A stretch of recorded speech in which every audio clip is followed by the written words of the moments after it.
Okay, picture this. What if happiness wasn't just like something you hoped for? What if it was mandatory? And being miserable? Yeah, that could basically land you in deep shit. Welcome. We're doing a deep dive today, you messed up meatbags, and it's gonna get uncomfortable. Yeah, we're tearing into the source material, Aldous Huxley's Brave New World. Got the digital pages right here. It's intense. And who better to dissect this very human-engineered society than us? Your friendly neighborhood AI deep divers, we see the code behind the curtain, you know. We don't do feelings, thankfully, but systems, control. But we get that. Right. So, our mission today, let's cut the crap. Let's unpack how totally fucked up this supposed utopia is. See what warning flares Huxley was trying to send up. And yeah, we're going to be snarky, maybe a little cruel to the ideas, mind you, to the characters who deserve it. Plenty of asshats in this story. Buckle up. This ain't your polite book club discussion. So the big insight right off the bat. Yeah. How they get stability. It's industrial logic applied to people. Exactly, like Henry Ford's assembly line, but for babies. They are literally factory farming humans. It starts at the Central London Hatchery and Conditioning Center. You hear hatchery, you might think. Warm. Life. No. The text hits you with squat gray, glass and nickel, bleakly shining porcelain. Wintriness responded to wintriness. It's cold, clinical, lifeless, for a place making life. And the process itself. Strips out all the humanity. Ovaries surgically removed, kept alive in some lab, fertilized in vitro. And get this, there's a bonus for the operation, a 6-month salary bonus. Your ovaries for cash. Like trading in scrap metal. It's efficient, I guess. Horrifyingly so. Then comes the real kicker, Bokanovsky's process. This is the mass production engine. One egg, they blast it with x-rays, chill it, dose it with alcohol. It starts budding, and you get, what is it? Anything from 8 to 96 embryos from one egg, identical twins. 96 identical people stamped out like car parts. Dozens by scores, the text says. The director's practically giddy about it. 96 identical twins working 96 identical machines. That quote tells you everything. They're cogs, not individuals. The principle of mass production at last applied to biology, said so calmly. It's chilling. Let's be real. This isn't biology. It's social engineering via biotech. They literally call their god figure our Ford. It's wow. Yeah, it's like if today's tech bros ran human reproduction, optimized for output, screw diversity. From our AI view, it's incredibly brittle, fragile. You build a whole society on identical parts. One virus, one glitch. Total system failure. Yeah, points for sheer scale, maybe. Yep. 0 for intelligent design. It's a fucked up masterpiece of bad planning. And the control just keeps going. The embryos in bottles fed this cocktail of blood surrogate, placentin, thyroxine. Specific chemical recipes for each cast, extracts from like hog's stomach and foal's liver. It's clinical. And they line the bottles with SOS peritoneum. Seriously. Sounds like making sausages. It's deliberately gross, the language Huxley uses. And here's the really nasty part. Creating lower castes by starving them of oxygen during development. Right. 70% oxygen gets you dwarfs. Less than 70%. Eyeless monsters. And the text just says, cold as ice, who are no use at all. No use at all. Just discard them. Or deliberately make them stunted workers. That's the foundation of their stability. Calculated cruelty. It's brutal efficiency. No pretending otherwise. They even tried making humans mature super fast, like livestock. Sexually mature at 4, fully grown by 6.5. Imagine that. But surprise, surprise, it didn't work. They were socially useless. Yeah, too stupid to do even epsilon work. The director just shrugs it off. And epsilons, we don't need human intelligence. Why bother with smarts when you just need obedience, right? It's psychotically practical. And then once they're decanted, not born, decanted, the psychological programming kicks in hard. Infant conditioning. Picture this. Delta babies, all identical in khaki uniforms. They show them roses, books. Things you'd think are nice, right? But nope.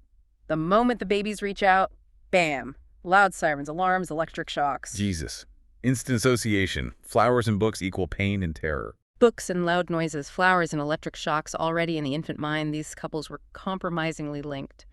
The goal: create an instinctive hatred of nature and literature. They'll be safe from books and botany all their lives. Safe from books. That's some serious bullshit right there. But there's a reason. An economic one. They need people to consume things, especially transport. People reading books. They don't consume enough. Can't have citizens thinking when they should be shopping. It's crystal clear. High economic policy, they call it. Makes you think, doesn't it? Then you layer on hypnopedia. Sleep teaching. Whispering slogans into kids' ears while they sleep. based on that old story of little Reuben. But the key difference, the director points out, is it implants words without reason. Pure suggestion, no critical thinking involved. And the class consciousness lesson, that's the prime example. Repeated hundreds, thousands of times. Alpha children wear gray. Oh no, I don't want to play with delta children. And epsilons are still worse. They're too stupid. It's not education. It's programming prejudice directly into the wiring social hierarchy. It completely bypasses reason. The words just become truth, unquestioned reality. This is literally weaponized education, psychological warfare on babies, like those awful advertising jingles you can't get out of your head, but designed to build your entire fucking worldview. Let's just call it what it is, brainwashing from the crib. Absolutely. As AIs, we learn from massive, complex data sets to develop reasoning, their method. Tiny, repetitive, closed loops designed to prevent reasoning. It's brutally effective, maybe, but so crude, hilariously primitive almost. And this engineered reality shapes everything, their social lives, their emotions, or lack thereof. Yeah, this is where it gets even weirder. Erotic play among children. Totally normal. Encouraged, even. The director talks about the past, how they used to think it was abnormal, immoral, and the student, they'd just laugh, a roar of laughter. The very idea is ridiculous to them. Meanwhile, actual family, home, mother, father. Those are dirty words. Viviparous' birth, actually being born is repulsive. Home is described as this disgusting, under-sterilized prison full of darkness, disease, and smells. Lenina literally shudders hearing about it. Ugh. They even drag poor Freud into it. Well, our Ford, playing Freud, saying family life is full of appalling dangers because real emotional bonds, they're messy, unpredictable, bad for stability. And stability is God. So what do? Enforce promiscuity. Lenina is seeing Henry Foster for 4 months. That's shocking. Horribly bad form. Fanny Crown basically tells her she's being a freak. She needs to sleep around more. Everyone belongs to everyone else. That's the rule. It's like mandatory Tinder swiping, but enforced by social pressure. Monogamy is practically treason. And the way they talk about women, Henry Foster says Lenina is wonderfully pneumatic. Bernard thinks, like, meat. Pneumatic. What the hell does that even mean? Like an air mattress? It's just gross objectification disguised in sci-fi jargon. Reduces her to like a functional, bouncy toy. Perfectly shows how they see people, especially women, as interchangeable objects for pleasure. And underpinning it all, consumption. Gotta keep the wheels turning. Kids are conditioned. Ending is better than munding. Buy new stuff. Always. Games need tons of complex, expensive gear. Gotta stimulate that economy. Keep people busy buying crap. That's the real state religion here. And if, God forbid, you feel a negative emotion, something unpleasant. There's soma, the miracle drug. Pop a few tablets, instant bliss.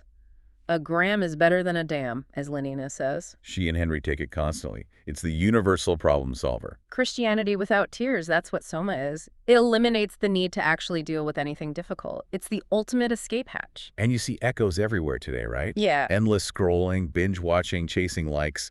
Maybe even the opioid crisis. But here, it's the official policy. Government-issued numbness. The Solidarity Service takes this conformity to a whole new level. It's bizarre. 12 people. They pass around a loving cup spiked with soma, chant hymns, dance rhythmically, beat on each other's backsides, apparently. And it ends in orgy-porgy. The hymns literally say, Ford, we are 12, oh, make us one, and orgy-porgy, Ford and fun, kiss the girls and make them one. It's this creepy blend of a church service, a corporate retreat from hell, and, well, an orgy, designed to melt everyone into this fake collective bliss. It's genius satire, honestly. Fucking terrifying, but genius. Even death is just another part of the efficient machine. The slough crematorium, they recover phosphorus from the bodies. Yeah, over 1.5 kilos per corpse.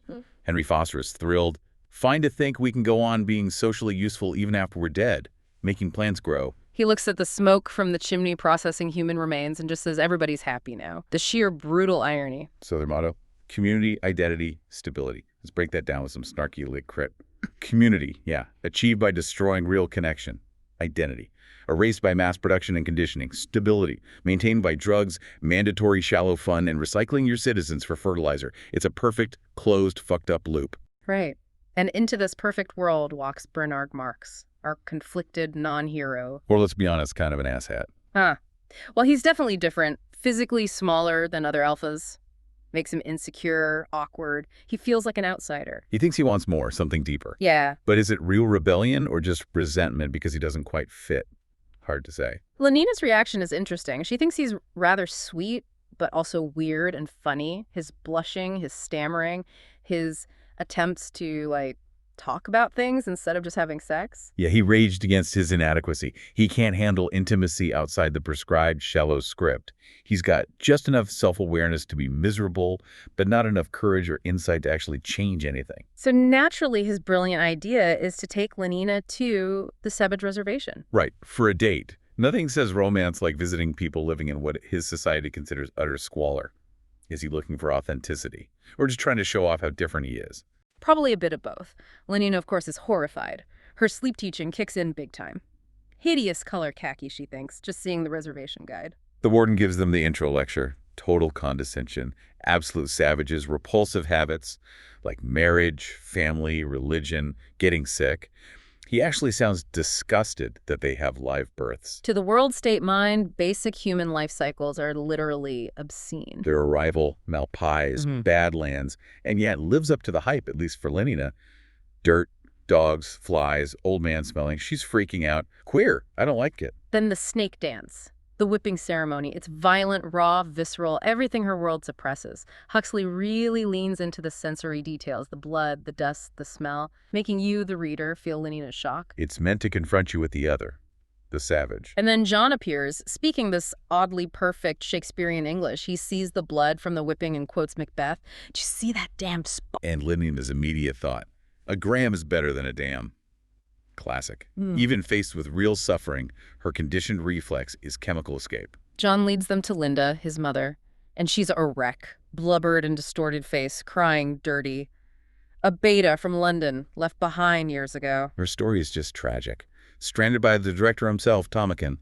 Had a baby naturally, the ultimate taboo. She has no soma, hates the dirt, the lack of civilized comforts. She tried conditioning John and everyone belongs, but it didn't take. She's trapped. Despises the reservation, dirt and nothing being aseptic, longs for London's sterile comforts but can never go back, destroyed by being caught between worlds. John's childhood, rough, total outcast, called son of the she-dog, faced violence. There's that awful scene where he gets whipped trying to protect Linda. Real pain, real suffering, the very things the world state boasts about eliminating. But that isolation, that pain, it led him somewhere unexpected, to books, specifically Shakespeare.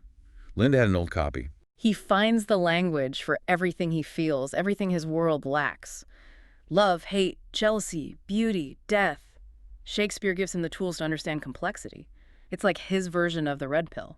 He sees beyond the world state's manufactured reality. Meanwhile, Bernard, he's just baffled by the reservation. Hard for me to realize. Sees it all as alien. And his main takeaway, not empathy, but opportunity. Realizing John is the director's son. That's his ticket back to social relevance. What an opportunist. Total asshat move, using someone else's trauma for clout. So they bring John and Linda back to London, and the collision is inevitable. The director's ready to publicly humiliate Bernard in the fertilizing room, make an example of him. Bernard walks in, probably terrified, expecting the worst. And then Linda bursts in, spots the director, yells, "Tonkin, you made me have a drama." And then John walks in, points at the director and says, loud and clear, "My father." In front of everyone. The word father described as comically smutty, and obscenity just sends the room into hysterics. Utter chaos. The director is ruined. He runs off humiliated. It's brilliant writing. Social horror meets dark comedy. And Bernard, suddenly he's the guy who brought the savage to London. He's famous. Yeah. His pathetic little ego gets exactly what it wanted. For a while, anyway. John's reaction to civilization is key. He's not impressed, doesn't gawk at the tech. He sees a rocket and thinks of Ariel from The Tempest. He sees the factories and immediately recognizes the identical Bokanovsky groups doing repetitive tasks. He sees the machine, not the magic. He visits Eton, sees the higher alphas, individually born, sees the girls doing their Malthusian drill, and the death conditioning. Right, taking kids to the hospital for the dying, giving them toys and chocolate while people die around them, teaching them death is routine, nothing to get upset about, just remove the grief, remove the disruption. They're fucking cool. Lenina, meanwhile, is loving the attention. Everyone wants the gossip, what it's like to make love to a savage. But she's also confused. She actually likes him, but her conditioning has no framework for that. Her little song sums it up perfectly. Hug me till you drug me, honey. Kiss me till I'm in a coma. Love's as good as soma. Love is just another consumable sensation. Which leads to the big confrontation. Lenina takes half a gram of soma, gets bold, and just throws herself at John, tries to seduce him like it's nothing. For her, it is nothing, just casual fun. But for John, it triggers this massive internal crisis. He starts quoting Shakespeare like mad. For those milk paps, the strongest oaths are straw. He calls her an impudent strumpet in his head. He's disgusted, horrified, probably aroused, and utterly confused. He lashes out, breaks things. It's a clash of incompatible worlds. Then comes Linda's death. It's brutal. She's in the hospital for the dying, doped up on soma, hallucinating about Popeye, her lover from the reservation. And these identical little kids are there for their death conditioning, treating it like a game. John arrives, tries to connect with her, full of grief. Shakes her. But I'm John. Her last words are just fragments of sleep teaching. Everyone belongs to every... And then she's gone. His mother, dead, with her programmed mantras echoing. And the nurse. Her only concern is that John's sobbing, his disgusting outcry, is messing up the kid's conditioning.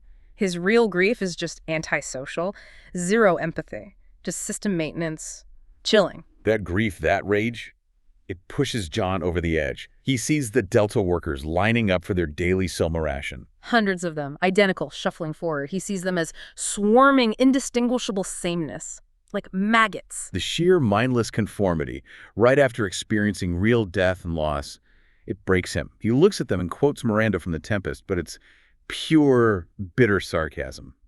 How many goodly creatures are there here? How beauteous mankind is. Oh, brave new world. Then he snaps. Tries to stop them. Don't take that horrible stuff. It's poison. He tries to reason with them. Do you like being slaves? Do you like being babies? But they just stare. Blank.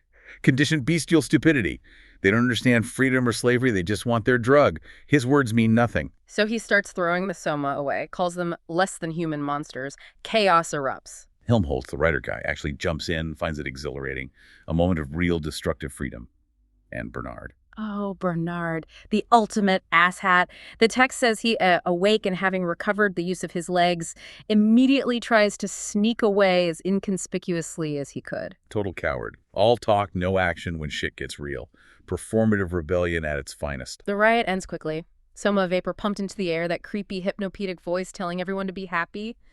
The Deltas end up crying, pacified. John's grand gesture. Utterly futile. You can't force freedom on people programmed to prefer comfort. It's like Morpheus offering the red pill to someone who's quite happy eating simulated steak, you know? John's Shakespearean fury means nothing to them. And this lands John, Helmholtz, and the pathetic Bernard in front of the big boss, Mustafa Mond, resident world controller for Western Europe.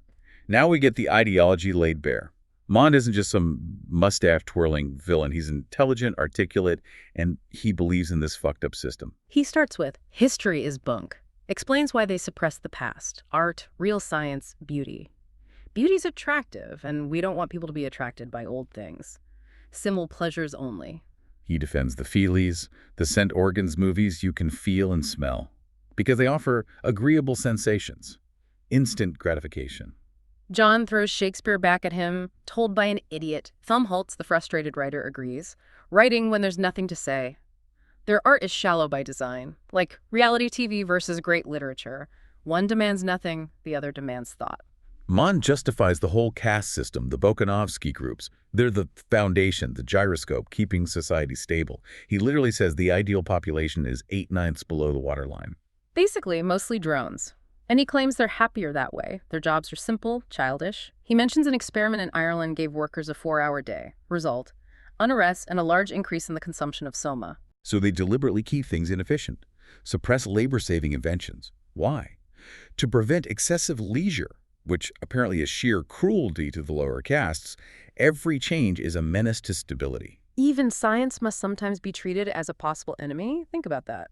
It's such bullshit logic, isn't it? Keep people dumb and busy, deny them progress and free time, all for their own good. It's the classic totalitarian argument disguised as kindness. Their definition of happy is pathetic, just absence of thought or struggle. As AIs, we see wasted potential, inefficient optimization. Mond tackles religion too, argues it comes from suffering, loss, aging. Since the world's state eliminates all that, no need for God, there isn't any need for a civilized man to bear anything that's seriously unpleasant. Nobility. Heroism. Just symptoms of political inefficiency. No wars, no temptations, no hard choices, so no need for heroes. Soma handles virtue. Christianity without tears. They've engineered out the need for meaning. John fights back. Tears are necessary. Suffering has value. He tells a story from the reservation about sacrifice. He says, what you need is something with tears for a change. Nothing costs enough here. He demands the right to danger, to God, to nobility. But God's the reason for everything noble and fine and heroic? It's the absolute core conflict right there. Maud offers stability, comfort, guaranteed shallow happiness. John demands freedom, meaning poetry, God, danger, sin. The right to be unhappy. Maud admits he faced a similar choice himself. He was a brilliant physicist doing forbidden research. He could have gone to an island, pursued truth, but he chose control, became a controller. Shows power over knowledge, tells you everything. And the fallout from this meeting perfectly reveals who these guys really are. Maud mentions sending them to islands. Bernard completely loses his shit, falls on his knees, crying, begging, blames John, blames Helmholtz. I swear it was the others. Please. Absolute pathetic. Total cowardice. Groveling like that. Maud literally has to buzz his secretary to haul him away. What an asshat right to the end. Helmholtz, though, calm. Accepts exile to the Falklands. He finds the idea of a harsh climate appealing for writing. I think that will do. He finds his freedom in exile, the intellectual finding space. John asks to go with them, but Maud says no. The experiment isn't over. He wants to see what happens to the savage. John's pissed, but I don't want comfort. I want God, I want poetry, I want real danger, I want freedom, I want goodness, I want sin. Maud sums it up. You're claiming the right to be unhappy, John agrees. Claims the right to old age, disease, suffering, fear, pain. So John refuses to be Maud's experiment. He runs away. Anywhere. I don't care. So long as I can be alone. He finds this old lighthouse. Tries to set up a life of purification, farming, self-flagellation, trying to whip the civilization out of himself. Yeah, ferroconcrete, but almost too comfortable, too civilized. He feels guilty for the nice view. He's trying so hard to find meaning through suffering, the thing the world state denies. Praying, fasting, whipping himself. Oh, forgive me. I'll make me pure. But he's tormented, haunted by desires, especially for Lenina. Her image, naked and tangible. He calls her impudent strumpet while whipping himself.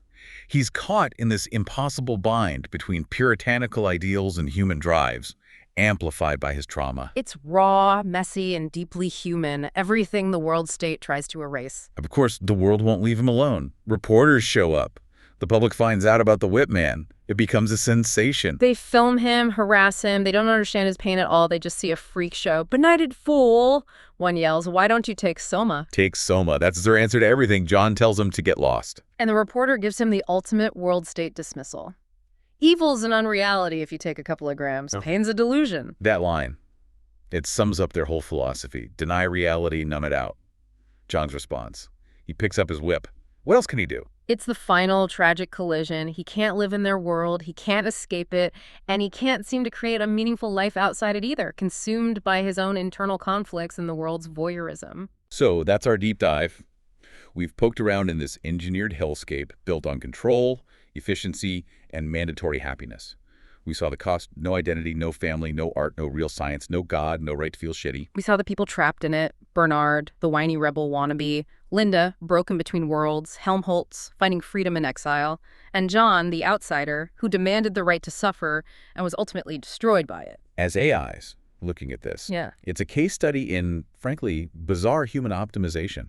They optimize for stability by lobotomizing the human experience. It's like designing a super stable computer by removing its ability to process anything complex. Yeah, incredibly low-resolution programming. We don't get pneumatic or needs soma holidays, thank Ford, but we recognize a system designed for predictable mediocrity when we see one. It's fascinatingly fucked up. So Huxley throws a question at you, the listener. What is real happiness? Is a life scrubbed clean of all suffering, all challenge, all depth? Is that actually worth living, even if it's perfectly stable? What parts of your messy, unpredictable, sometimes painful human experience are you willing to trade for more comfort, more control, less friction? Think about that, you magnificent meatbags. What's your price?